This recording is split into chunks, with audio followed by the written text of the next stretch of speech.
All right, so if it can cool here with Caesar from Zero Theorem. How you doing, man? Good, man. Thanks for having me on. Not a problem, man. Glad to talk to you. Congratulations on the release of the video for Area. Thanks, appreciate it. We worked pretty hard on it. We got Brian Cox from Flarelight Films to really quarterback the thing, and we think it came out well. It's got to be different now to put time and energy into making videos. I mean, there's no more MTV or nothing like that, but social media is everywhere, so it's, you know. Yeah, YouTube is huge, and it pretty much is another tool where people find new music and find bands, and then also just other video stations and stuff like that. So it's important to have that as well. Now, when you go ahead and do the video, I mean, do you have the idea in your mind of what you want, or do you, when you talk with the team, do they say, okay, I want to take this aspect? Yeah, we kind of all brainstormed about it and came up with the idea of filming in the Arizona desert to kind of get that feel of being on a foreign planet, and I think it went well. You know, I remember back in the day when videos started getting crazy. I mean, like when Michael Jackson put out fucking Thriller. Right, right. You know what I mean? It was like, what is this? It's like a little tiny movie. Right, yeah. It's just like huge, multi-production, probably 100 people at least, involved. It's definitely not like that, especially for a newer rock metal band, coming out. So you got to get creative. Yeah, for sure. I mean, people have short attention spans, so you got to do something to catch their eye, Yeah, exactly. Or they'll click off. Yeah, unfortunately. But people take that little time, they get their little breaks in their day, and you got to be fortunate enough to be the one who takes that 10 or 15 minutes where they lose themselves on their phone. Right, exactly. So you are at an interesting time. I mean, you got your full release coming out in May, is that right? Yeah, the EP is going to be 6 tracks, and it's coming out May 4th. We're excited about it. We think if people are fans of Area, they'll like the EP, and there's a slower track and a high-octane track, and we're just starting to spread our wings with the type of music we're creating, so we're excited about it. So what do you do in the meantime? I mean, that's, what do we got? It's March, April, May, 3-4 months? Yeah, we're working on the Becoming video. We did some shoots, which is going to be our second single. We're right now working on mixes and that, and working on production for the live show as well, and trying to get some tours together. So there's a lot of stuff going on, so it's an exciting time. Well, that's the thing now. I mean, if you put out an album, you can't sit there and plan on everyone going ahead and purchasing it with everyone thinking it's okay just to take the music because it's available for download everywhere. So you gotta jump right on the road if you're gonna plan on making any money these days. Yeah, you have to be in front of people, and however that is, whether if you are lucky enough to get in front of them on a screen or radio station or on the road, you need to get it done. Otherwise, no one really can find you out. No one can figure out what you're all about. So do you got any tour plans like in mind that any bands that you're trying to work with or anything like that? Nothing officially yet. We're still talking with our booking agent and trying to get something going. And but I would definitely tell people to get on to bands in town because it's going to be coming sooner than later. Now, do you get the opportunity where you get to choose, or like what band that you want to go on the road with, or is it something where you're up and coming, so you got to jump on like whatever's offered to you? Yeah, at this stage in our career, it's more of a, we'll be happy to to be on a tour with anybody that has even a small name. And even if they don't, if we like the bands that are playing, or if they have a little bit of a juice behind them, usually it's probably a good decision to hop on with them. And, you know, we have a wide range of interests, so I don't think it'll be an issue really jumping on with any tour. So, rocket pedal. You toured with some big acts. I mean, Head PE, Art of Dying, Motor Grader. You did some stuff with Doyle. Yeah, it was great playing with them and fun. And you get their fans to take a look at you if they don't know who you are. And it's always a good idea to play with, you know, bands of that nature who at least have some kind of stature. How was it going on tour with Doyle, man? We didn't tour with him. We just played a one-off, and it was really cool. I mean, we got to watch the whole show, and you know, he's got that energy. I'm not sure how old he is, but he looks like he's, you know, 30 at best, and he's just this giant beast, and and it's great. It's great to watch. It's a great show. See, I'm sorry. I thought you toured with him. I'm reading the release that your publicist sent over, and yeah. But we played a show with him, and it was a lot of fun. Cool. Yeah, I'm just, you know, looking at certain. I mean, I know Doyle. He's an interesting character. That's why I asked. Yeah. He's either hot or cold. You know, you never know what you're gonna get. So I wanted to know what a full tour would be like. So. Yeah, fortunately, when I met him, he was in a good mood. So that was all right. So, you're going to plan on doing some summer stuff. You got some videos going through. I mean, what are you doing in the meantime, you personally? Are you preparing to change your life, basically? I mean, this is going to be a make-or-break moment once this EP comes out. It's definitely going to be, we're going to keep pushing through. We're going to actually be writing more music and in the studio, because we just want to keep the ball rolling. And have new material even for, you know, the end of the year or getting into next year. Because right now, if somebody wants to look and see what you're all about, you know, we'll have the EP, which is only 6 tracks, and we want to give people more of a full,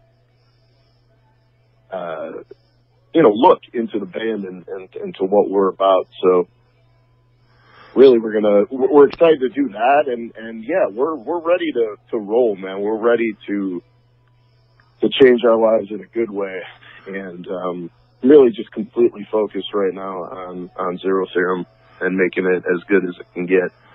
So break me down what a show would entail then. I mean, you got 6 songs.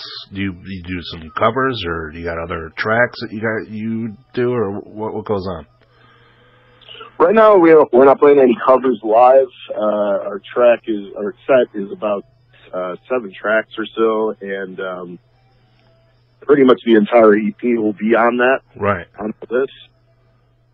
And then we're going to probably mix and match the other song. And that gets us around a half an hour. So it's really high acting. There's a lot of energy and emotion. And we think, you know, as I said, we're working on the production. And we think we have something special, especially for a newer band coming out, that people are going to be excited about. You know, you had an interesting way of making music when you guys first started out. You and your cousin were sending digital tracks back and forth to each other before you actually were able to be in the same area together? Yeah, I was based in Chicago, and he was based in Los Angeles, and we were sending digital files back and forth to one another.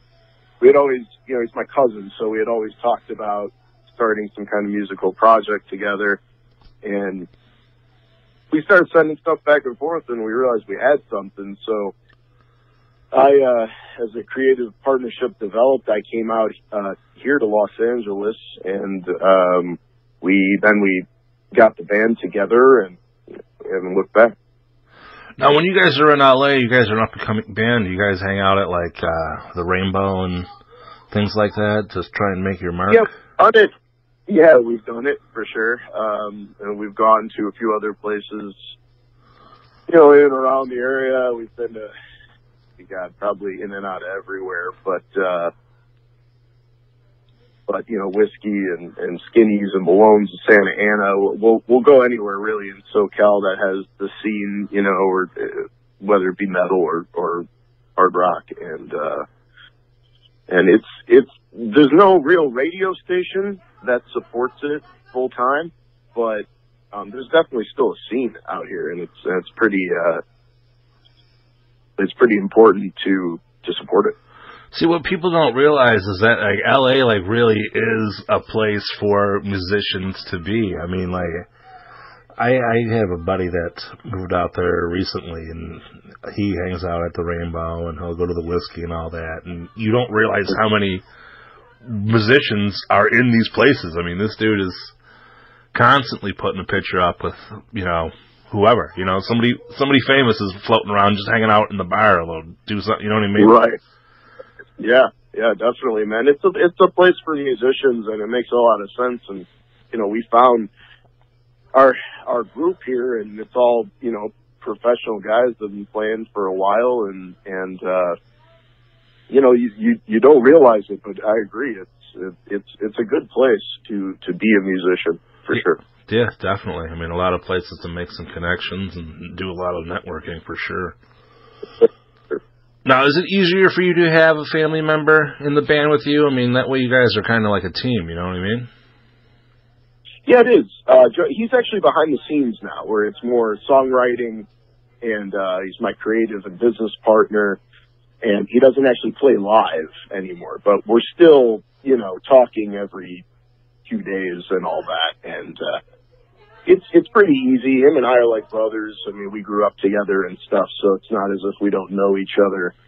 And I'm kind of an easygoing guy, so we don't really butt heads too much. And if we do, it's maybe about songwriting or something like that, and we usually get over it, or try to sway the other person the other way. But nothing difficult at all.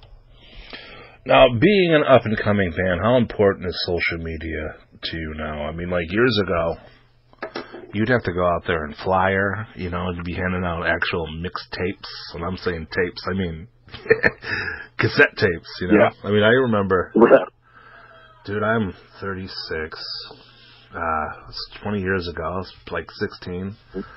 I went to go see Korn, and Limp Bizkit opened up for him, and Fred Durst was hanging out front of the venue, and he gave me a 3-song cassette tape of Limp Bizkit, and he was like, "We're gonna be big today," you know what I mean? I mean, yeah, there you go, and there you go. That was the social media back then, right? And tapes out of your band or whatever, and but now, yeah, you got to be. It's seriously important. I mean, you have to have a presence. And we definitely enjoyed the talking and connecting with fans online. That stuff is great because you can talk to someone, across the world within 2 minutes or whatever. But I definitely we worry about how prevalent or all encompassing it's becoming for sure. It's not. We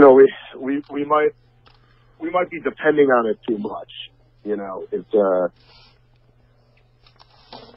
our obsession and dependence on technology is definitely increasing. And for us personally, we like having social media just be part of the multimedia, being that is Zero Theorem. So we try to do more art and have pictures and news about technology and things like that we're interested in, that we feel is more interesting than, say, our own personal, lives or something like that. So. Well, I mean, it's just crazy to me the way the internet is doing things. I mean, it's totally changed everything around. I mean, right. People can make a album at their house and put it on YouTube or Spotify or whatever, and they consider themselves to be a band. I mean, you got to do all these interviews with all these different websites and blogs or whatever the fuck they call them now. You know what I mean? Any asshole can go ahead and throw one of these sites up. It's right. You know, I mean, it's crazy. I mean, I'll go to shows, and I'm lucky enough where I made my mark and we do pretty well here, but you'll see somebody that's got like a fucking cell phone that they're trying to do an interview with, and it's just like, how the fuck did you even get here? Like, you know what I mean? I mean, like... Yeah, you get frustrated, for sure, wading through the bullshit. And that's got to be even harder on you guys as musicians, you know? I mean, I'm sure your publicists throw as many as these can at you to get the name out and get you going on, but sometimes it's got to be like, what the fuck did you do to me, man? Why am I... Yeah, we're you know, when you begin writing music and you like creating music and you like playing live, you don't realize, maybe you're a little bit naive to what everything else that it entails, for sure. But yeah, it's part of it now, man. You got to be a clothing designer, and you got to be a social media wizard, and there's all types of stuff now you got to do, or no one ends up caring, no matter how good you are. It's crazy. I mean, it's like it's not about the music anymore. People just want different shit. I mean, if you want to sell an album, you got to throw a package together. Like, if you want people to actually purchase something in their hands, you know, they want, give me a T-shirt with it, or give me fucking some bullshit. I mean, right. Or they just want to take it for free. They don't understand. Like, you know, I mean, I'm not going to swing by McDonald's and say, yo, man, these cheeseburgers are the best. Let me get a couple of these for free. You know what I mean? I mean, right. It's a different world. You putting out music has got to be the hardest thing in the world, especially when you have someone that comes up to you and it's just like, oh my God, hey, I just listened to this. I just listened to Area. I got these tracks that were leaked already. And you're like, right. I don't see any money in my fucking pocket, kid. Like, how, you know what I mean? How are you getting this music already? And right, exactly. But yeah, it's part of it. You got to deal with it if you really want to do it, and it can get frustrating, and it can get you got to have a lot of will, and you have to love it, because if you don't, you're not going to make it very far. Well, yeah, exactly. I mean, it's something you definitely got to love to do, but you just got to be able to swing with the punches and think of creative ways to actually make money for the work that you're doing, which is unfortunate. I mean, I just find it so crazy that it's so easy to go ahead and take music. You know what I mean? And people just don't think anything wrong with it. They just think, whatever. These dudes are going to put out new CDs and keep on going. I mean, be able to do it, there's so many different gimmicks that bands are doing. I mean, you played with Head PE before, and one thing they do is they sell joints at dispensaries. Yeah. You know what I mean? And you buy that joint, and it's got a song on it, which is crazy. You know what I mean? I mean, that's a genius idea for sure. Yeah, definitely.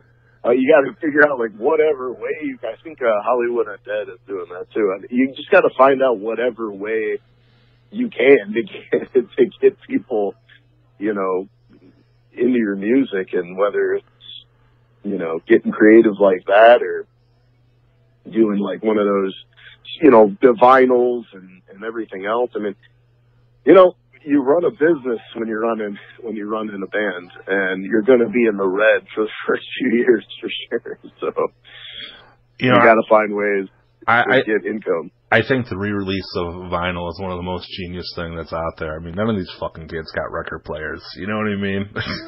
Right. I mean, it's a way to get something in their hands, for sure. I mean, you see everyone so excited to pick them up at the shows because it's something huge and it's at a decent price. You know what I mean? Right, definitely. And it's but it's not easy or it's not cheap to make them, to produce them. So no, not deal with that. Yeah, exactly. I was gonna say, you know, I mean, find the places that still make them. it's even harder to find a way to play them. You know what I mean? Yeah, exactly. It's not like you can take that and put that in your car on the way home. I love that shit. Oh, did you get the CD? No, I bought the record. I bought the record.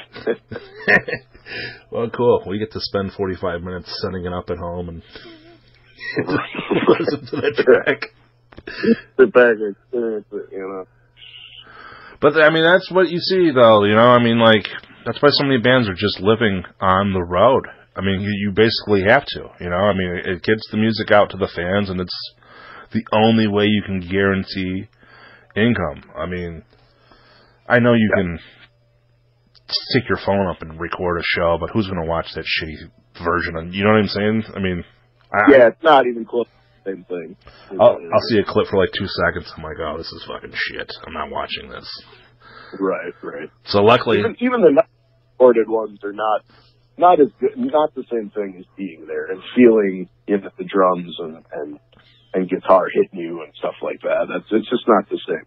Oh, dude. I mean, going to a show, it's like, you know, think about it. Everyone has shit going on in their lives. Everyone has problems. Everyone has things. But they need that release, you know? I mean, you go to a concert, there's 2 hours where you got nothing to worry about but what's going on in that room, you know what I mean? Definitely, man. Definitely. Yeah, that's something that we definitely identify with. It's kind of that, you know, cathartic way of releasing, and I feel personally, of course, that no other music does that like metal and hard rock, heavy music, and that's why I love it so much, you know. And I think a lot of people everybody in the scene is like that too. Well, see, what I'm glad to see is there is more metal coming out. I mean, I've always been into the hard stuff, you know what I mean?